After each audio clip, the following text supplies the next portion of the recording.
Bom dia, Bahia Meio-Dia, em sua telinha. A hora de ficar muito bem informado é agora. Maravilha você aqui com a gente, que bom. Bem-vindo, bem-vinda, fique à vontade, pode entrar. A casa é sempre sua. Vamos conferir os assuntos em destaque nesta terça-feira. Um homem ficou ferido numa explosão de gás na casa em que ele morava em Barra do Choça. Gabriel Nascimento, como é que foi isso?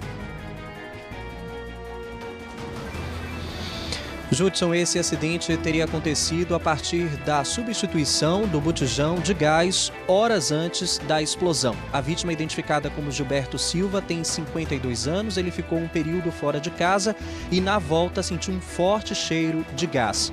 Abriu as janelas, fez com que essa residência fosse ventilada e, quando se sentiu seguro, acendeu um cigarro. E aí, a explosão. Ele teve ferimentos muito graves pelo corpo, foi socorrido e daqui a pouco eu trago o estado de saúde dele aqui no Bahia Meio-Dia. Até já.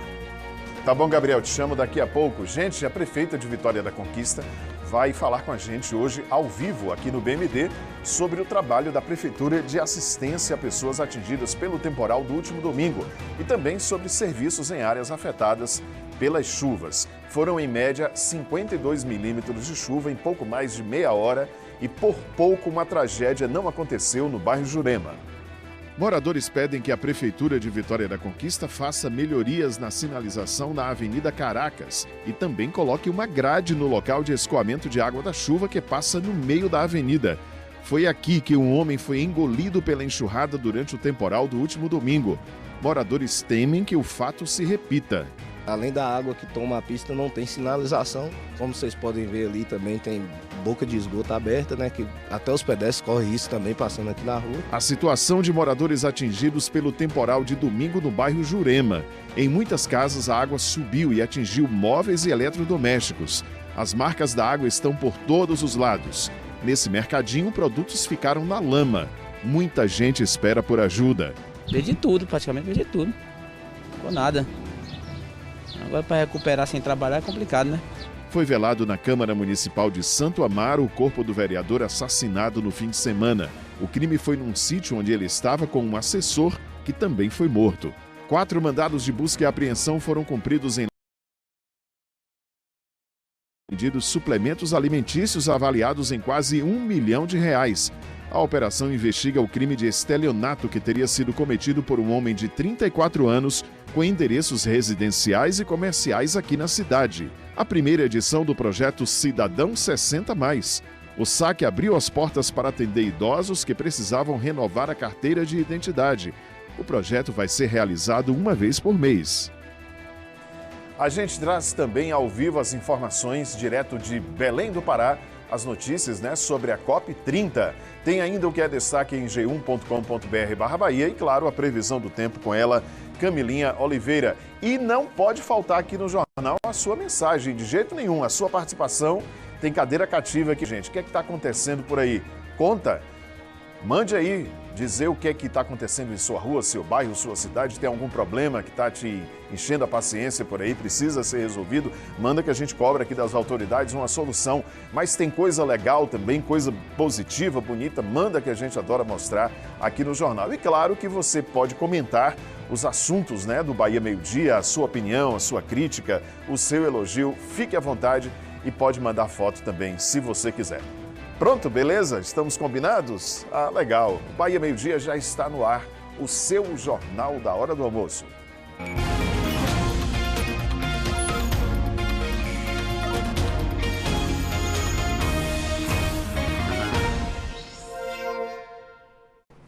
Hoje 50, uma terça-feira boa para todo mundo, de muito trabalho, muita alegria, de dinheiro no bolso, de muita paz para todos.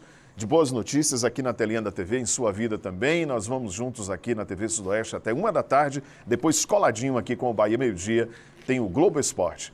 Em Vitória da Conquista, a valeta onde o carro foi engolido deixa moradores inseguros. Quem passa pela Avenida Caracas, no bairro Jurema, cobra mais proteção e sinalização de alerta para evitar outros incidentes, evitar acidentes. O que aconteceu no domingo deixou assim o Brasil inteiro estupefato e os moradores pedem melhorias para que esse tipo de fato não volte a acontecer. Vamos ver. A terça-feira começou com a limpeza do canal que corta a Avenida Caracas. A valeta fica no bairro Jurema, em Vitória da Conquista. Pouco mais de 24 horas após o temporal, agentes da Secretaria de Serviços Públicos cortaram a vegetação. Em alguns pontos houve a retirada de lixo. Foi nessa região que um carro acabou engolido pela enxurrada no domingo, junto com o motorista, Gerald Saraiva, de 50 anos. Um momento angustiante.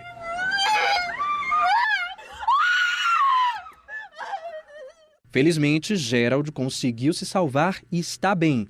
Faz 6 anos que Wagner mora nessa localidade. Para ele, o canal precisa de uma sinalização melhor para evitar esse tipo de acidente em períodos chuvosos. Quando chove na quantidade que fez, aí as pessoas começam a sair, né, para poder sair de trânsito. Aí o que eles vêm procurar? Eles procuram uma alternativa, né, buscar a saída para poder sair na saída alternativa. Aí quando encontra aqui a situação, eles imaginam que seja uma via, né, mas não imaginam que tem esse canal, né? Então por isso mesmo que aconteceu o acidente. Deveria fazer uma coisa como foi feito na Olívia, né? Lá era um canal antes, né? Ainda mesmo tem na Eduardo Magalhães também tem a mesma situação, né? O que poderia fazer aqui é a mesma situação, né? Fazer um gradil, não sei. Matheus trabalha fazendo entregas pela região. Prefere não arriscar quando o nível da água sobe por aqui. Não tem como arriscar, a água toma tudo, né? O matagal alto, muita sujeira. Além da água que toma a pista, não tem sinalização. Como vocês podem ver ali também tem boca de esgoto aberta, né? Que até os pedestres correm risco também passando aqui na rua. E é complicado, a gente está precisando de ajuda aqui nessa região porque alaga tudo. Este condomínio é vizinho do canal. Pela manhã, funcionários removeram parte da lama trazida até o estacionamento. Essa área por pouco não foi inundada. Vitor é o síndico. Ele conta que o condomínio já tinha cobrado da prefeitura mais atenção no local. Em um dos documentos enviados, a foto da vegetação no canal, que atrapalha o escoamento da água. É uma preocupação muito grande aqui dos condôminos e dos moradores da localidade, porque esse canal ele recebe um fluxo muito elevado de água, por estar numa região mais baixa, e quando uma chuva um pouco mais forte, ela sempre eleva o nível da água. A chuva que tivemos recente foi realmente um ponto fora da curva, foi um índice pluviométrico muito elevado, que só constatou a nossa preocupação. O condomínio aqui ele encaminhou 2 ofícios, um para a Secretaria de Infraestrutura e um para a Secretaria de Limpeza, reafirmando a necessidade da limpeza do canal, tanto externa quanto interna. De acordo com a Prefeitura de Vitória da Conquista, a limpeza do canal acontece entre 2 e 3 vezes ao ano. A penúltima foi realizada no mês de outubro. A Secretaria Municipal de Infraestrutura diz que o espaço cumpriu bem o papel para escoar a água e atribui o alagamento ao grande volume de chuva. O secretário de Infraestrutura afirmou que ações estão sendo desenvolvidas para melhorar o canal. O canal em si, como eu disse, ele cumpre o papel dele. O que a gente busca é exatamente que o acesso, falar de uma maneira que a gente consiga falar um pouco mais fácil, o acesso dessa água até o Rio Verruga, ele seja ampliado. Até porque aquela bacia, ela vai receber água da Filipinas, vai receber água do Jurema e vai receber água da Juraci Magalhães. Então, se em algum momento a gente consegue ampliar aquela captação para que ela chegue, por exemplo, até a Luiz Eduardo Magalhães, antes de acessar o canal da Caracas, ou se ela venha com uma outra rede pela Avenida Juraci Magalhães, a gente consegue reforçar aquela drenagem e diminuir a quantidade de água que vai chegar naquele trecho. Já a instalação de gradis, como na Avenida Olívia Flores, depende de uma obra mais ampla de requalificação que, por enquanto, não está prevista, segundo o secretário. Não existe essa previsão de urbanizar aquela avenida no canteiro central, mas assim que houver, claro, ou nós iremos fechar esse canal com a duelas, alguma coisa, ou o próprio gradil, como foi feito em outra avenida no município. Mas o guarda-reio foi instalado naquela oportunidade exatamente porque era uma curva, as pessoas infelizmente não respeitam a questão da velocidade, mas no trecho específico, né, naquelas retas, tudo, ainda não foi constatada a necessidade da instalação do guarda-reio especificamente. Mas claro que a gente está aqui totalmente aberto para ouvir, a gente vem dialogando com a população, eles cobram bastante a limpeza está sendo feita, né, algumas vezes por ano naquele trecho, inclusive na segunda quinzena de outubro foi realizada a limpeza daquele canal e, como eu disse, a questão ali naquele caso específico não foi algum problema de limpeza ou não, foi um volume de água muito grande que caiu em Vitória da Conquista. É isso, os moradores apontam a necessidade de melhorias, de mudanças e, já que não é a primeira vez que cai um grande volume de chuva em Vitória da Conquista, isso também precisa ser levado em consideração, né? Estamos tendo esses eventos climáticos com mais frequência. Há pouco tempo tivemos um grande volume de chuva também, tivemos enchentes em 2021, 2022, final de ano e tal. Isso precisa ser levado em consideração, né? Os moradores pedem, então, essas melhorias aí à prefeitura para que uma tragédia não aconteça, como quase aconteceu no último domingo. E falando do Geraldo Saraiva, ele continua internado, o estado de saúde dele é considerado estável, né? Ele está passando por exames e ainda sem previsão de alta. 11h57, um homem ficou ferido numa explosão de gás dentro da casa dele, foi em Barra do Choça. A casa ficou toda destruída. O repórter Gabriel Nascimento está aqui em Conquista e tem essas informações de como foi que isso aconteceu. Tem a ver com botijão de gás e tem a ver também com um cigarro que foi aceso, né, Gabriel? Boa tarde. Verdade, Judson. Boa tarde para você também. Boa terça-feira, se possível, para quem está do outro lado da telinha acompanhando o Bahia Meio-Dia. Essa explosão aconteceu no último sábado por volta das 11 horas da noite, destruiu a casa de seu Gilberto Silva, de 52 anos, e foi sentida em toda a vizinhança, pelo menos segundo informações que foram apuradas pela nossa produção. Aconteceu da seguinte forma: horas antes da explosão, seu Gilberto fez a substituição do botijão de casa. Pouco tempo depois, saiu com a esposa, ficaram um período fora de casa e na volta ele sentiu o cheiro de gás. Prontamente imaginou se tratar de um vazamento, então ele ventilou a casa, abriu as portas, abriu as janelas. Quando se sentiu seguro, foi até um dos cômodos desse imóvel e acendeu um cigarro. E aí, infelizmente, a explosão aconteceu. Como eu disse, uma explosão muito forte por se tratar de um botijão praticamente cheio ou cheio, já que havia sido substituído horas antes. Ele, infelizmente, teve queimaduras pelo corpo, queimaduras de segundo e de terceiro grau, ferimentos nos braços, na perna e na cabeça. A esposa só não se machucou porque, por prudência, seu Gilberto pediu que ela aguardasse do lado de fora da casa, dentro do carro, até que ele encontrasse uma situação ali de maior segurança, enfim, que pudesse voltar a conviver tranquilamente dentro de casa. Inicialmente, seu Gilberto ele foi socorrido para uma unidade de saúde em Barra do Choça, mas diante dos ferimentos foi transferido para o Hospital Geral do Estado em Salvador, que é referência no tratamento de queimados. A informação que nós temos é que o estado de saúde dele é estável, ele está inclusive consciente, já passou por cirurgia nos braços por causa da queimadura e deve passar por uma outra cirurgia no pescoço. A gente deseja, claro, a pronta recuperação a seu Gilberto, lamentando, claro, todo esse estrago, os prejuízos materiais e já chamando a atenção para a necessidade de conferir ali o botijão de gás, a mangueira, as saídas, se elas estão de fato apertadas da melhor forma possível para evitar um vazamento e, consequentemente, uma explosão desse tipo. Ressaltando ainda que, em caso de vazamento de gás, você que está aí acompanhando o Bahia Meio-Dia, entrou em casa, está sentindo cheiro de gás muito forte, evita apertar o interruptor, porque uma fagulha para acender a luz ou até mesmo a própria luz, se for, por exemplo, incandescente, pode deflagrar a explosão. Judson. O gás de cozinha, o GLP, né? Gás liquefeito de petróleo, é problema, viu? A gente precisa realmente ter muito cuidado. Se você sentir o cheiro do gás, tome todos esses cuidados aí que foram ditos pelo Gabriel para evitar uma tragédia. Tá bom, Gabriel? Te chamo daqui a pouco ainda aqui no Bahia Meio-Dia. Depois do intervalo, a gente mostra a luta de moradores do bairro Jurema para a limpeza das casas que foram invadidas pela água no temporal de domingo. Tem também a previsão do tempo com Camila Oliveira e a gente vai ter também ainda hoje aqui no Bahia Meio-Dia uma entrevista com a prefeita Sheila Lemos. 12 em ponto, BMD volta já. O corpo do vereador Gleiber Júnior, assassinado em Santo Amaro da Purificação, no Recôncavo Baiano, foi velado na Câmara Municipal lá de Santo Amaro. O crime aconteceu no fim de semana no sítio onde ele estava com um assessor que também foi morto.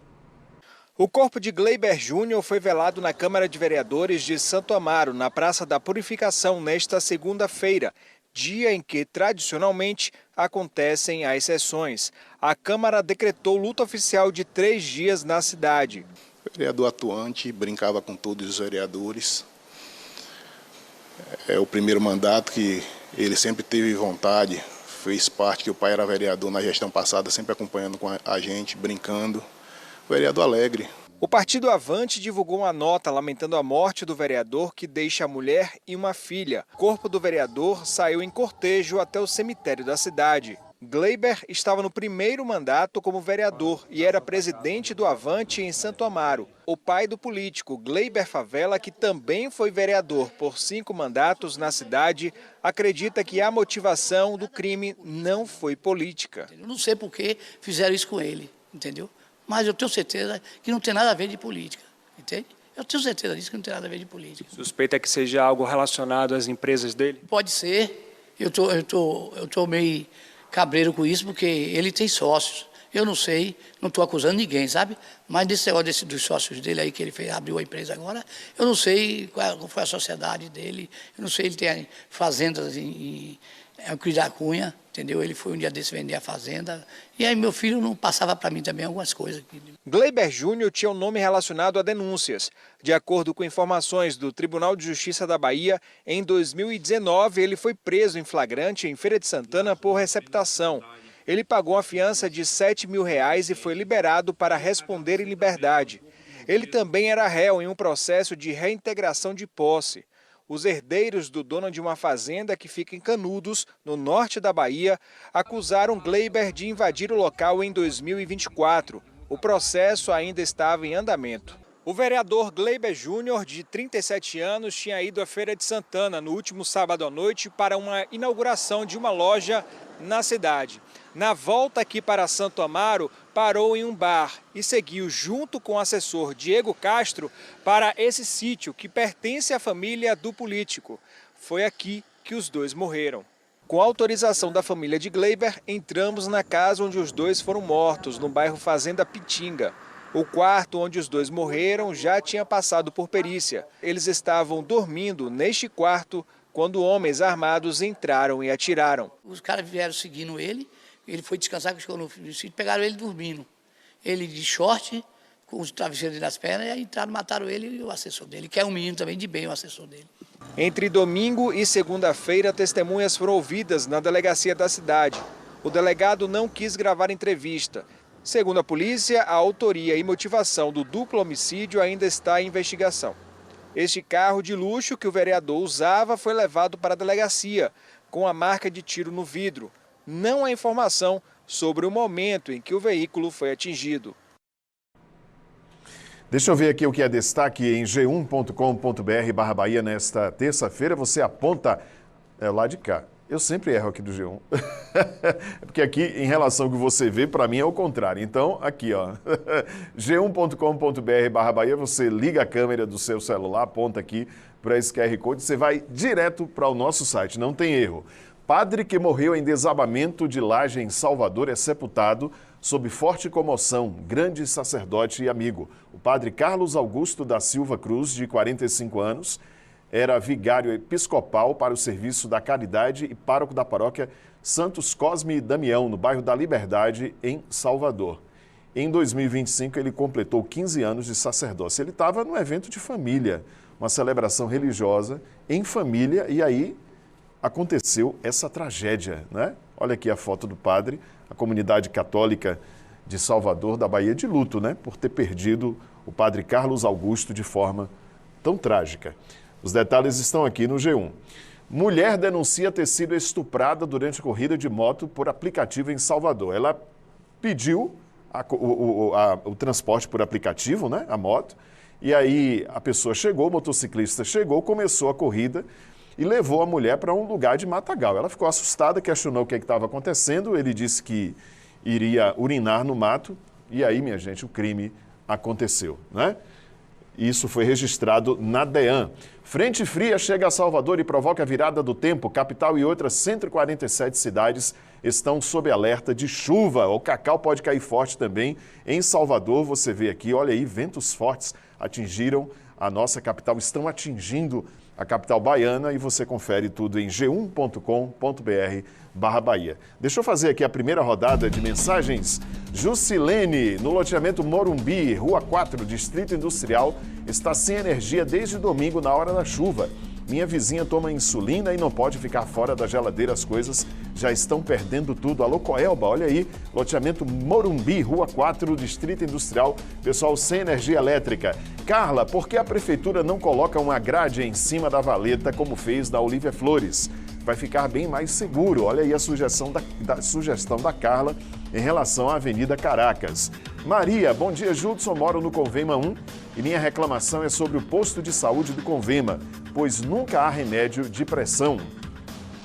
Ney, você agora. Bom dia, Judson, avisa a Embasa que desde quinta-feira não tem água nas torneiras aqui em Mortugaba. Olha, Mortugaba sem água, hein? Anselmo, aqui na Rua F, loteamento Conquistense, bairro Boa Vista, está um caos devido à lama. Prometeram e não asfaltaram várias ruas do loteamento Conquistense. Incrivelmente, essa rua consta como asfaltada e não está asfaltada coisa nenhuma, né, Anselmo? Precisa realmente de um grande trabalho aí, porque a buraqueira e a lama estão demais. Daqui a pouco tem mais uma rodada de mensagens aqui na tela e eu estou esperando a sua. Vamos lá, agora a gente vai para Belém do Pará com Gustavo Ferreira e Fátima Teles da Globo Recife com as notícias da COP30, a Conferência da ONU sobre Mudanças Climáticas. Daqui a pouco a gente volta com as notícias aqui da nossa região. Olha aí, tempo fechado em Vitória da Conquista. COP30 agora, a gente volta já.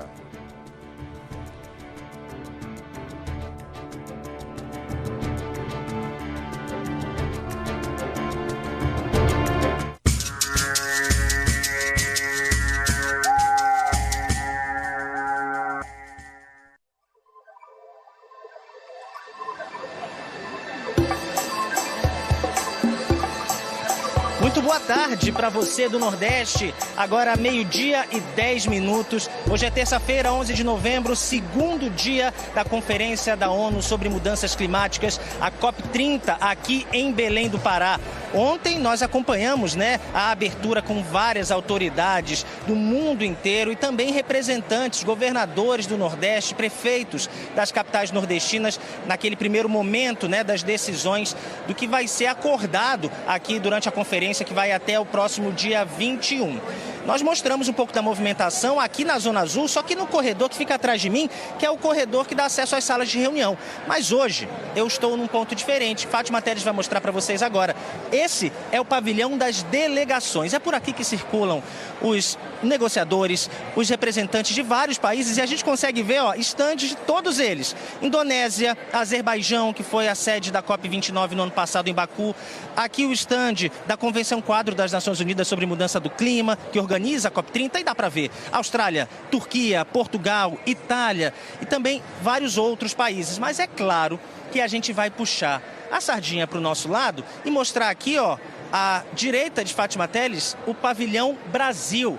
Esse espaço foi organizado pelo governo federal para receber cases, exemplos que dão certo, que são feitos por estados e também por municípios e outras entidades brasileiras.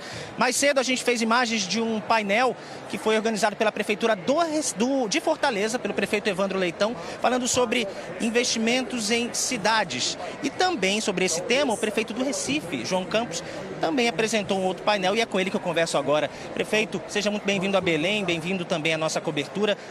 A gente vê os efeitos das mudanças climáticas em todos os lugares. Qual o trabalho que o Recife está fazendo agora e vocês vieram apresentar aqui nesse painel no Pavilhão Brasil? Boa tarde.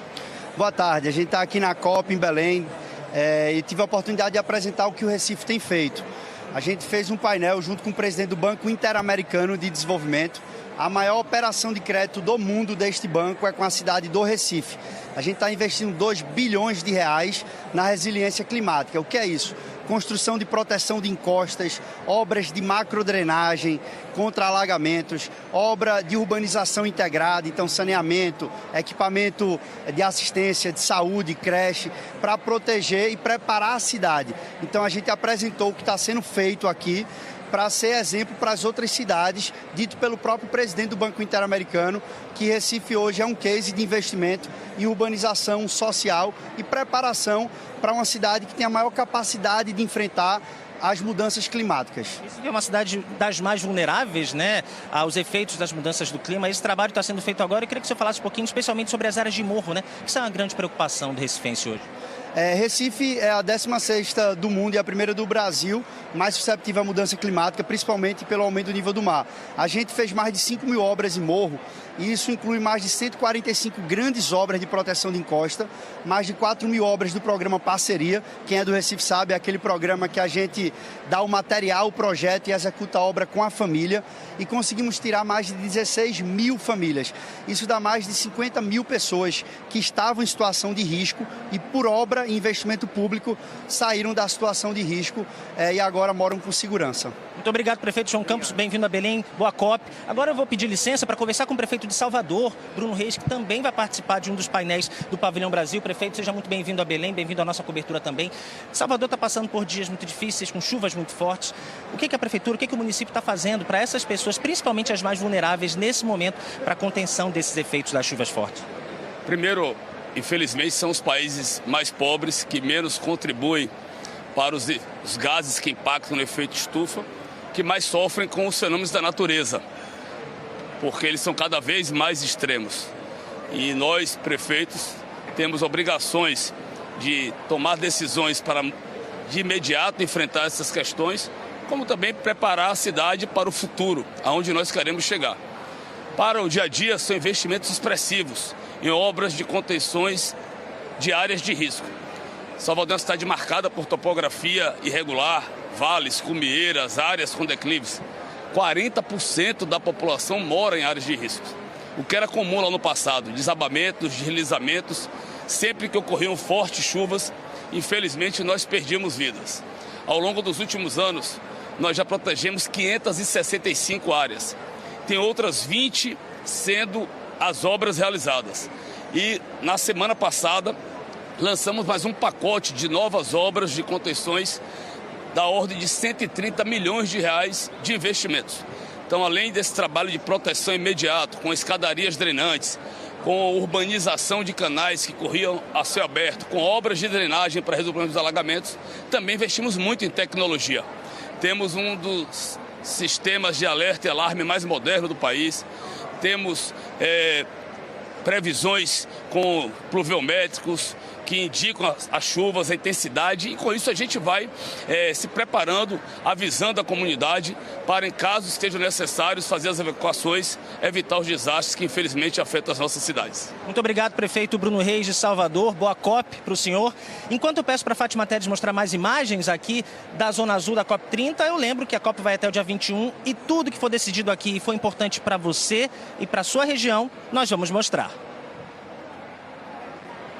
Esse projeto visa o processo de letramento climático das periferias e a instalações de sensores comunitários nas comunidades. Então, além da instalação desses sensores, vai ter vários treinamentos com a própria comunidade que vai poder monitorar o rio e também ficar mais seguro, né, nesse processo de eventos climáticos extremos se ocorrer novamente. Então, é uma celebração também da sociedade civil, né, do Estado de Pernambuco e da Rede Gera, porque a gente consegue firmar o termo de cooperação com o Estado de Pernambuco. Isso significa que esse projeto, que nasceu em base periférica, se torna política pública. Então, um projeto que estava atingindo 200 pessoas pode atingir mais de 2.000 pessoas. Então, quando a gente transforma um projeto de base comunitária de políticas públicas, a gente também dá um recado, né, durante a COP30, que os territórios periféricos precisam ser ouvidos, precisam ser chamados para que sua sabedoria, suas tecnologias sejam incluídas nos ciclos de políticas públicas. A gente tem desenvolvido muitas tecnologias em solos periféricos e esse termo celebra também essa primeira cooperação com o Estado.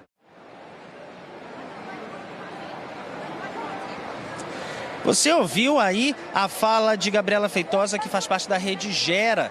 Essa rede é um coletivo de organizações de comunidades periféricas do Recife, em Pernambuco. Ela falou sobre justiça climática. Por quê? Porque esse é o tema de um painel que vai ser realizado lá na Zona Verde, hoje às 6 horas da noite, com a presença de representantes da Rede Gera, como Gabriela também, e também pesquisadores da Universidade Estadual de Pernambuco, da Universidade Federal de Pernambuco também e representantes do governo estadual. Ela inclusive citou que uma das iniciativas da Rede Gera acabou se tornando e vai se tornar, né, política pública, porque um termo de compromisso deve ser assinado amanhã com a governadora Raquel Lira, que também já está por aqui, governadora de Pernambuco. Essa programação ela vai ser hoje e hoje também vai ter um painel sobre carbono e a importância da caatinga, com participação da Embrapa, do Instituto Nacional do Semiárido. A gente, claro, vai acompanhar tudo isso. Agora, antes de encerrar, eu queria pedir para a Fátima Teles mostrar mais um pouquinho dessa movimentação, né?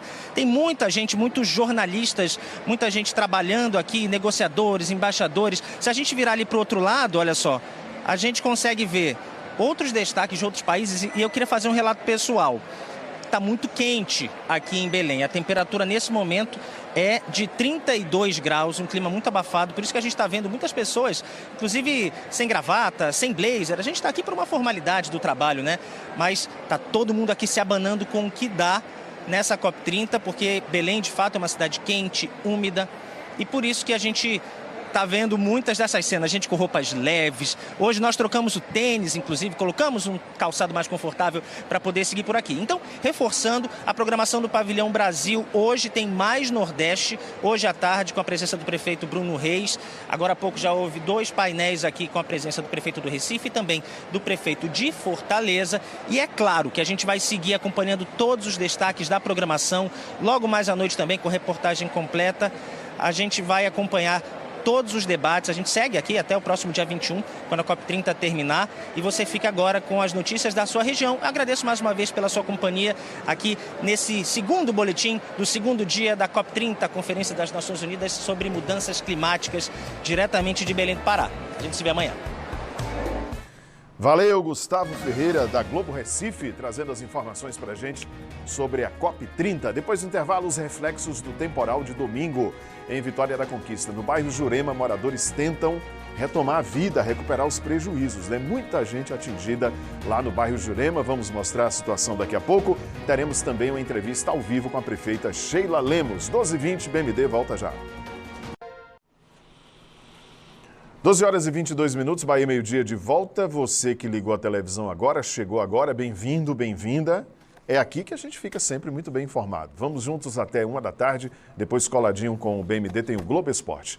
A chuva forte em Vitória da Conquista passou, né? Desde ontem apenas aquela garoa fina está caindo aí na cidade. Mas os estragos provocados pelo chuvão do domingo ainda causam transtornos. No bairro Jurema, os moradores tentam então se recuperar aí, né? Depois de muita gente ter tido móveis, eletrodomésticos destruídos, a casa invadida pela água, realmente uma situação muito complicada. A água deu quase no joelho durante o temporal do último domingo lá no bairro Jurema e muitos moradores estão numa situação difícil. Vamos ver.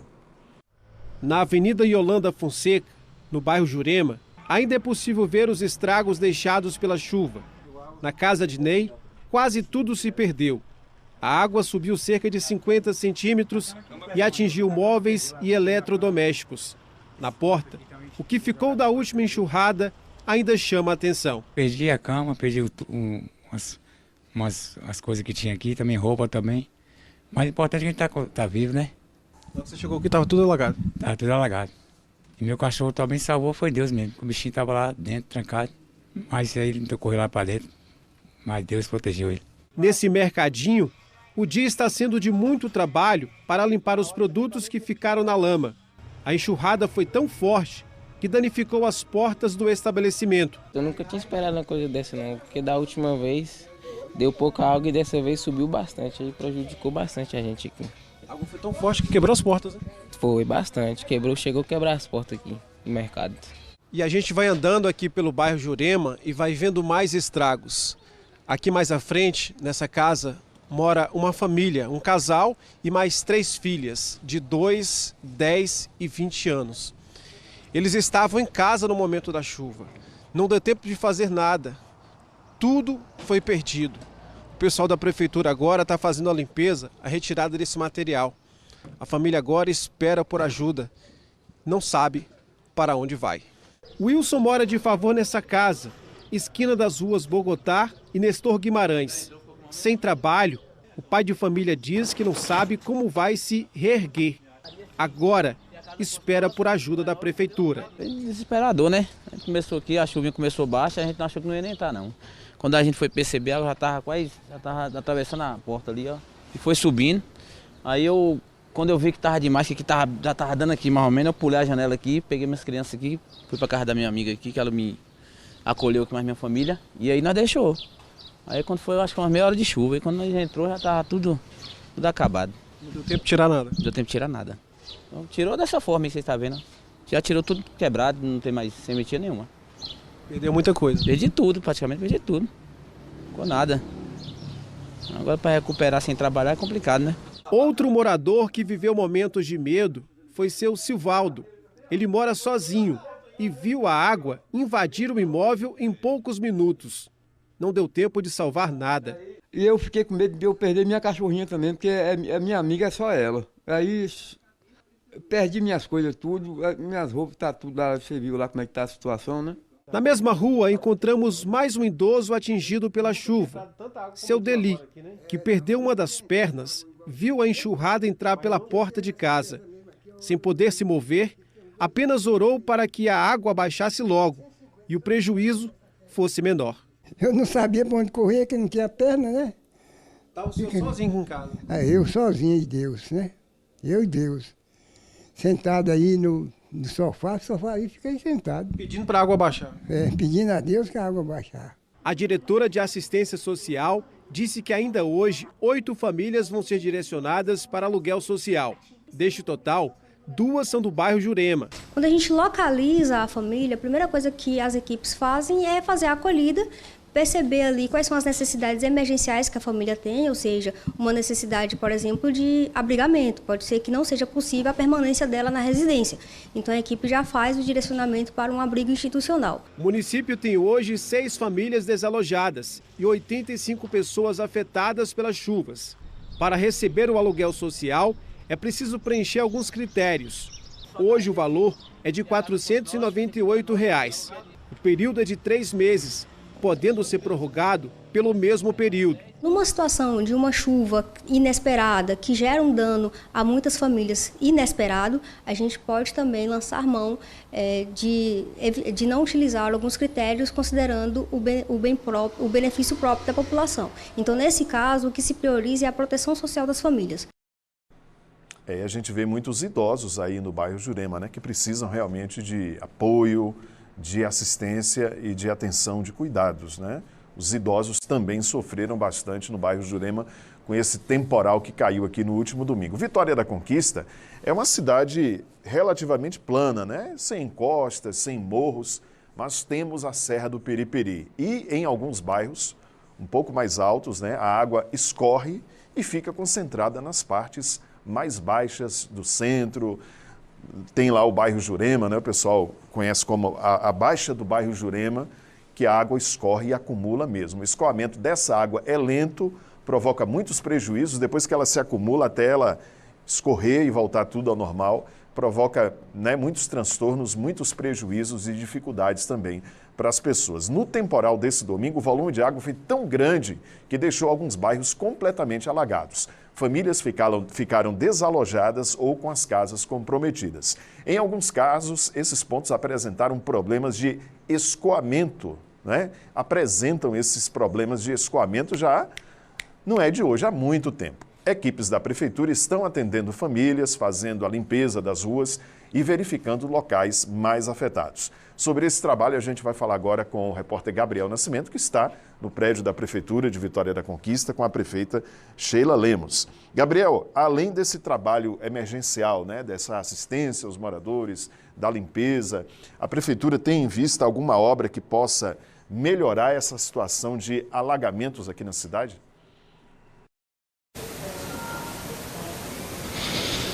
Judson, como você bem pontuou, nós falamos do Palácio da Joia do Sertão Baiano, nome dado ao prédio da Prefeitura de Vitória da Conquista. É aqui que a prefeita Sheila Lemos nos recebe. Muito obrigado. A propósito, por atender a equipe do Bahia Meio Dia, já começo com um questionamento que vem de Judson. Desde o domingo, quando o temporal de fato caiu com toda aquela intensidade, a Prefeitura diz que vem se posicionando em locais estratégicos, com uma força-tarefa para atender as famílias que foram prejudicadas e promovendo também ações ações emergenciais.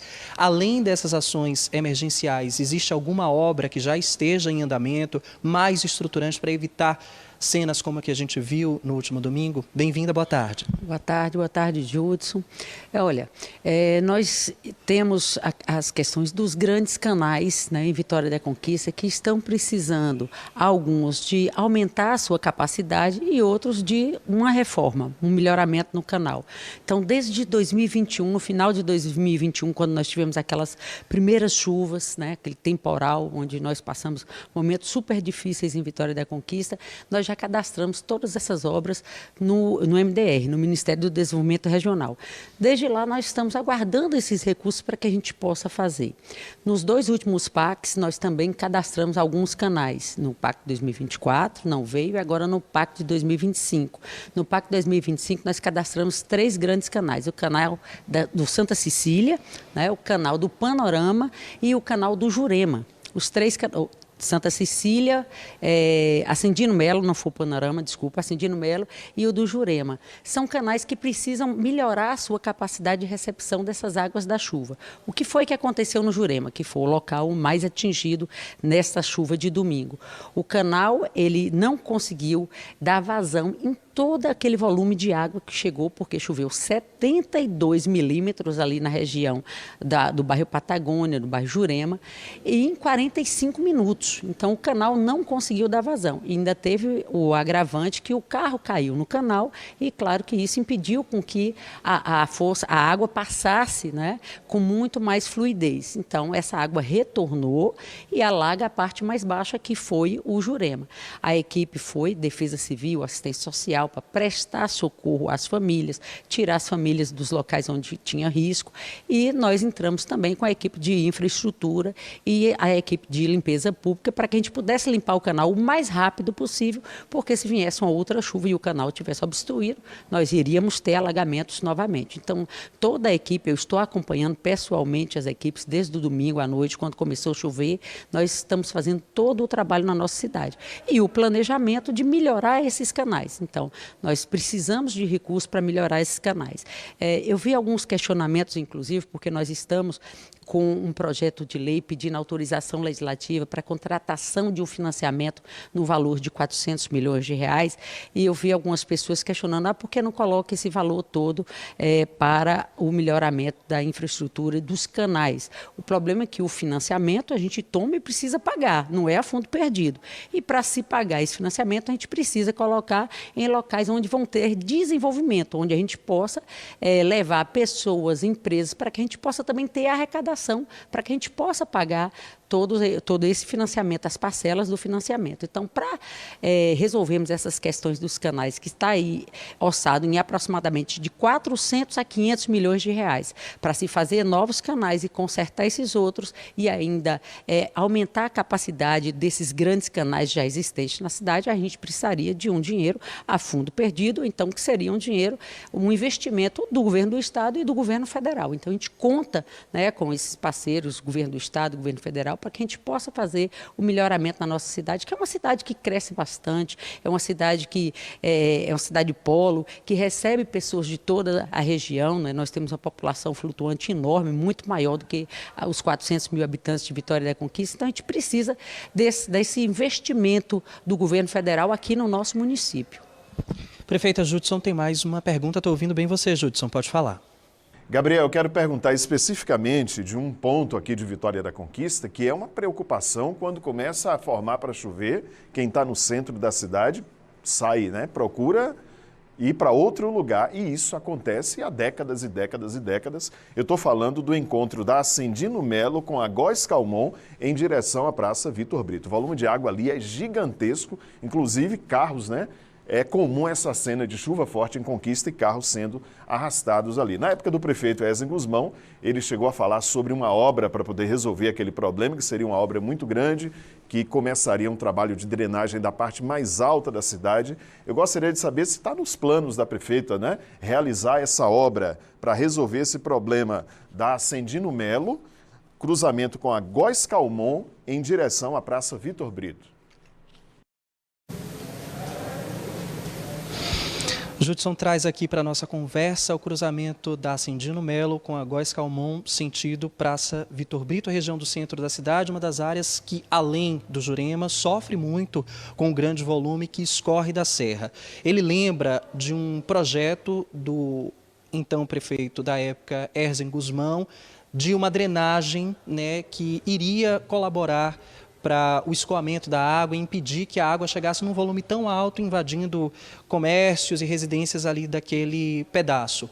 Essa obra, a senhora tem no seu radar também ou outra ação equivalente para atenuar a situação naquele ponto específico? Nós temos um projeto onde essa rede de drenagem começaria no alto da serra, né, na Rua do Cruzeiro, e viria até o Rio Verruga. Nós escrevemos no PAC, a nossa proposta não foi aceita, o Ministério aceitou uma proposta do governo do Estado, onde contempla 25% dessa obra. Eu estive pessoalmente com o ministro da Casa Civil, o Rui Costa, mostrando o projeto que nós temos para toda a rede, mostrando que a necessidade é que se faça 100%, mas que de qualquer forma, se for por conta de recurso e o governo só poder fazer 25%, 30%, que fizesse em etapas onde a gente pudesse complementar depois. Porque se fizer somente a parte da Ascendino Melo com a Vitor Brito, não vai contemplar, vai continuar alagando, porque a água ela desce desde a serra.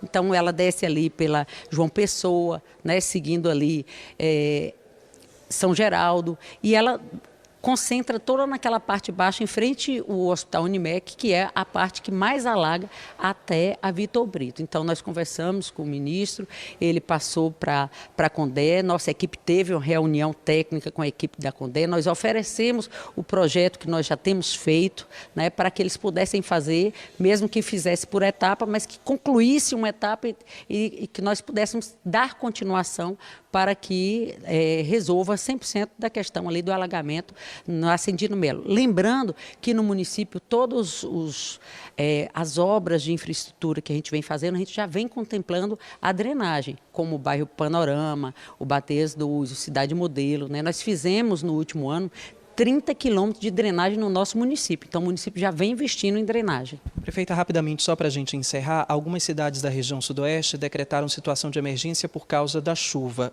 Como é que está a situação agora de Vitória da Conquista no momento?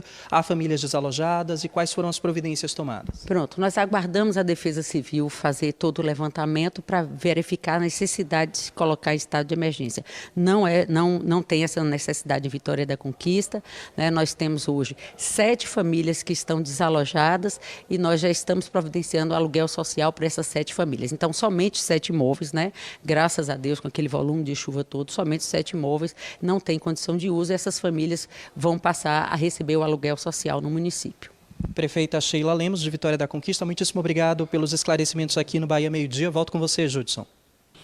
Tá bom, Gabriel. Obrigado mais uma vez pela participação. Obrigado também à prefeita Sheila Lemos pela entrevista, né, pelas informações aqui no Bahia Meio Dia.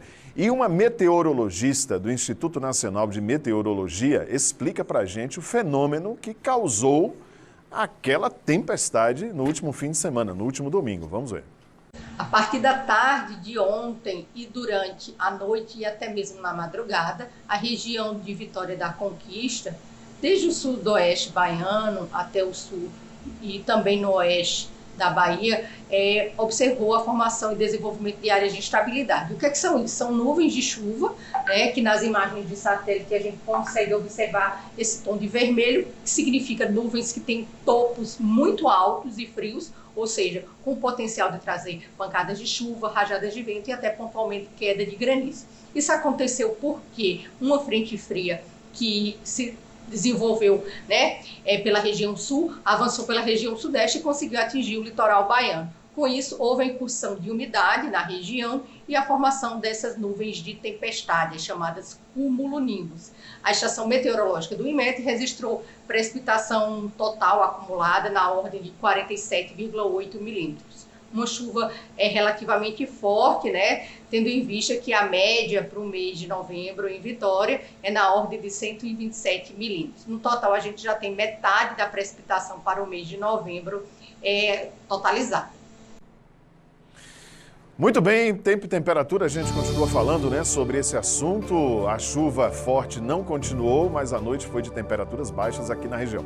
Como é interessante o tempo aqui na região. Fechou e está parecendo inverno, fazendo frio nesta terça-feira aqui em Vitória da Conquista. Olha como está a cara do tempo, né? Olhando com a nossa câmera lá no alto da serra, a cidade completamente com o tempo fechado, não estou vendo aí aberturas de sol, inclusive a lente da câmera está molhada, tem garoado nesta terça-feira aqui em Vitória da Conquista. Olha aí o tempo fechado, da imagem lá da serra, a gente vai agora para o pátio do prédio da Prefeitura de Vitória da Conquista, tombado agora pelo patrimônio histórico, né?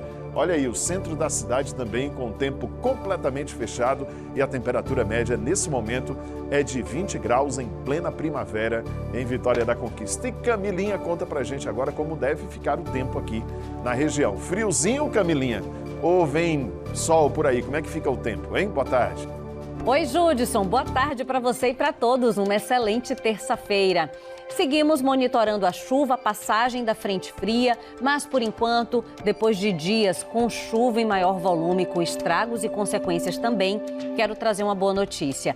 Não tem tanta umidade circulando no sudoeste do estado, vocês podem ter essa condição de céu parcialmente nublado, esse declínio de temperatura, ou seja, queda nos termômetros, na madrugada chegando a marcar 15 graus, no iniciozinho do dia 17, para agora em torno de 20 em Vitória da Conquista, pode subir um pouquinho mais, mas a tendência é essa, que seja, se vier chuva, bem pontual e mais passageira, tanto para Conquista como também para Jequié, Barra da Estiva, cidades ainda na Chapada Diamantina, que podem ter esse céu mais nublado, mas já reduziu a quantidade de nuvens carregadas de chuva.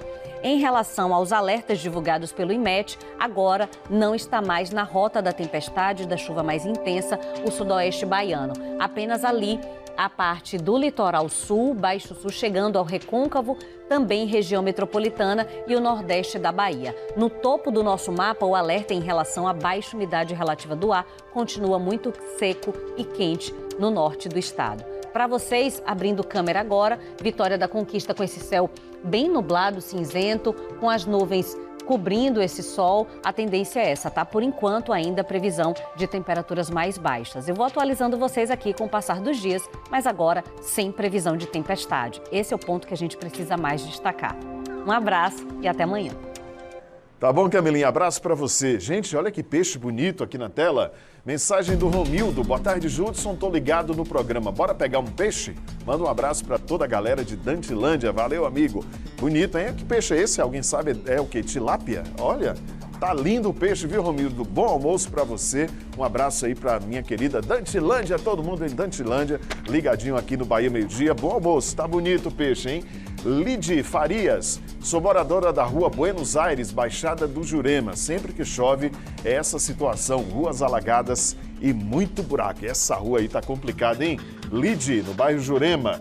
Raimundo, moro no Boa Vista. Todas as águas das TGs, são as ruas, né, que chamam TGs, é isso, né?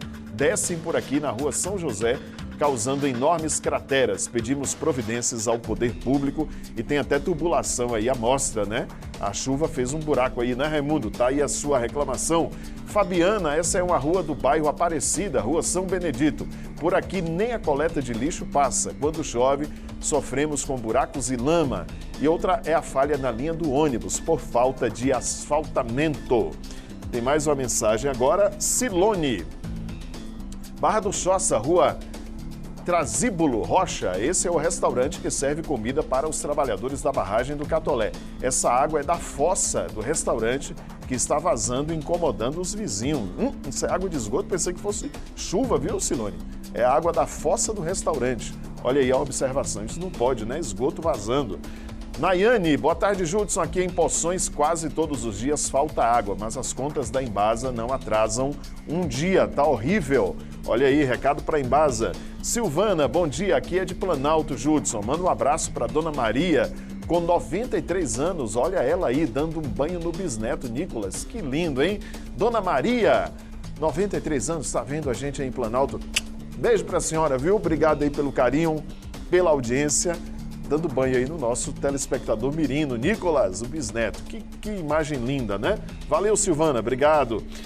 Duciene, Eu fiz a prova do Enem na Escola Municipal Paulo Freire, no Caique, no bairro Zabelê. Tem muito buraco nas salas. Quando começou a chover, ou quando começou a chuva, todos nós tivemos que trocar de lugar por conta de goteiras. Cleide, bom dia, Judson, passando aqui para divulgar o Congresso de Jovens da Igreja Pentecostal Shekinah de Deus, nos dias 14 e 15 de novembro. O som do avivamento, quando o céu toca a terra, Atos 2. Está feito o convite, então, Cleide. Jusilene, no loteamento Morumbi, na Rua 4, Distrito Industrial, está sem energia. Essa aqui já foi, né, Jusilene? O alerta feito aí, então, para Coelba.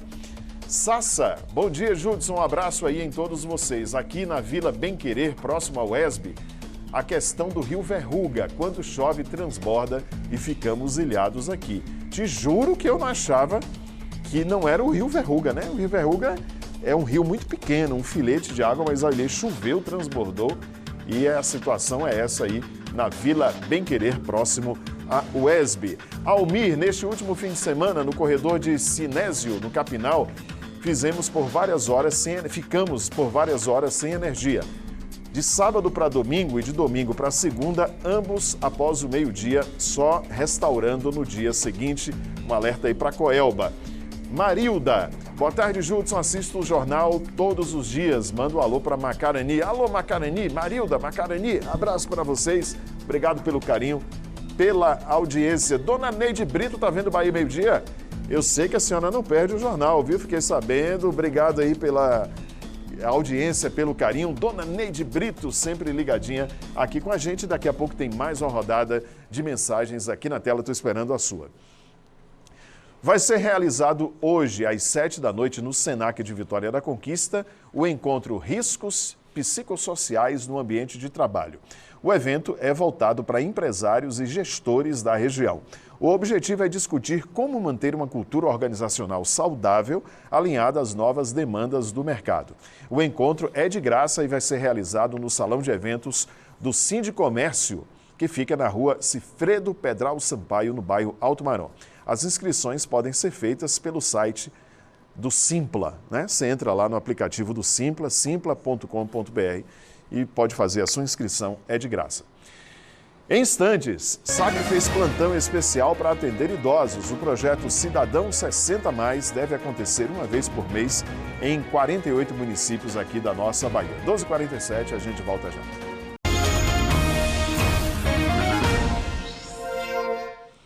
Quatro mandados de busca e apreensão foram cumpridos esta manhã em lojas e academias de Vitória da Conquista. Foram apreendidos suplementos alimentícios avaliados em quase R$1 milhão. A operação investiga o crime de estelionato que teria sido cometido por um comerciante de Vitória da Conquista, um homem de 34 anos. A investigação começou na cidade de Votuporanga, em São Paulo. Segundo a polícia, o suspeito utilizava empresas de fachada para realizar compras. O suspeito, então, encaminhava comprovantes falsos de pagamento. Mandados de busca e apreensão foram cumpridos também em cidades do interior de São Paulo. A investigação continua. Em Vitória da Conquista, o SAC abriu as portas no sábado para atender idosos que precisavam renovar a carteira de identidade. Primeira edição do projeto Cidadão 60+, que deve ser realizado uma vez por mês, com o objetivo de oferecer atendimento especializado e acolhedor para esse público. No antigo RG de Dona Valdira, as marcas de quase 20 anos de uso. Estava rasurado 3 vezes. No sábado, porém, uma boa chance para fazer a carteira de identidade nacional. As 2 unidades do SAC em Vitória da Conquista abriram as portas durante o projeto Cidadão 60+, iniciativa que tenta facilitar o acesso dos idosos ao novo documento. Aos 73 anos, Dona Gildete já tinha tentado a atualização algumas vezes no posto do centro, sem sucesso. Não consegui fazer antes porque a dificuldade é demais.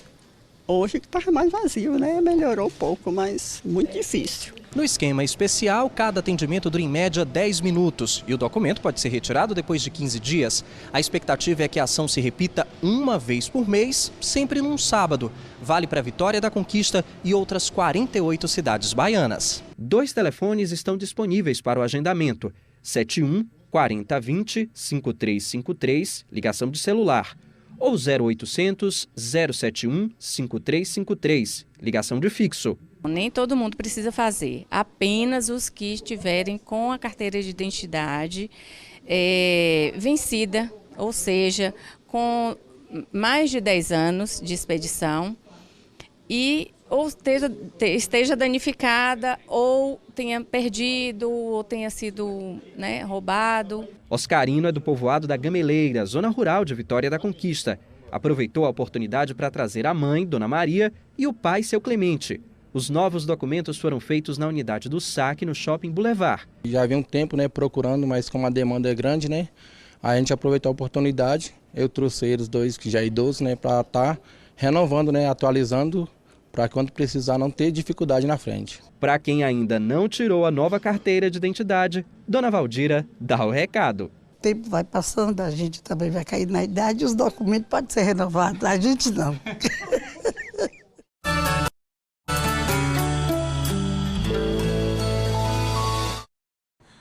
Muito bem, agora tem o nosso Cantinho da Leitura, o momento em que a gente fala sobre a produção literária de autores aqui da nossa região, a prosa, os versos, a escrita científica, enfim, a produção literária aqui da nossa região. Hoje a gente vai falar sobre literatura de cordel. E eu estou aqui com um trabalho do cordelista Miguel Bonfim Moreira Silva Gaspar de Souza, lá da cidade de Macarani. São várias produções.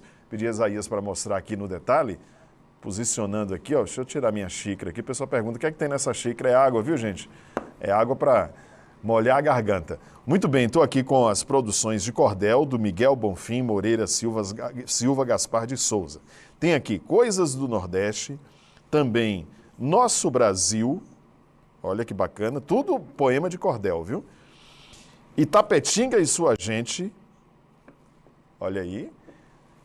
Gravidez na Adolescência, também.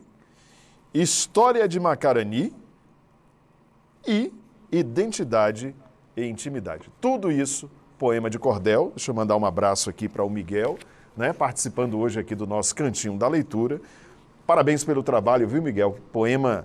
Os poemas são lindíssimos, dentro da proposta da literatura de cordel. Manda um abraço para você e para toda a cidade de Macarani, todo mundo sempre muito ligadinho aqui no Bahia Meio-Dia, sendo destaque hoje aqui o Miguel no nosso Cantinho da Leitura. E por falar em produção literária, em conhecimento, em literatura, será lançado amanhã no Anfiteatro 1 do Pavilhão Manuel Sarmento, campus da UESB, em Jequié, o livro A Pedagogia da Alternância, escolarização ofertada para estudantes do campo. Pois é, o livro discute a pedagogia da alternância como alternativa de escolarização para estudantes do campo, proporcionando uma relação entre realidade cotidiana e a promoção de troca de conhecimentos entre o seu ambiente de vida, de trabalho e a escola. Livro do professor Paulo Roberto, o lançamento será às 10 da manhã e faz parte da Semana Acadêmica de Pedagogia da UESB. Então, um abraço aí. Um abraço, professor Paulo, parabéns por mais esse lançamento. Bom, mudando de assunto, 12h55, a gente fala agora de um golpe que vem aumentando na Bahia, o roubo de dados de dentistas através de falsas propostas de emprego feitas por aplicativos de mensagens. Os golpistas usam a identidade e o registro profissional das vítimas para adquirir produtos de uso controlado ou então oferecer serviços de forma irregular. Através de um aplicativo no celular, a cirurgiã dentista Mariana Leon recebeu mensagem sobre uma suposta vaga de emprego em uma clínica de grande porte.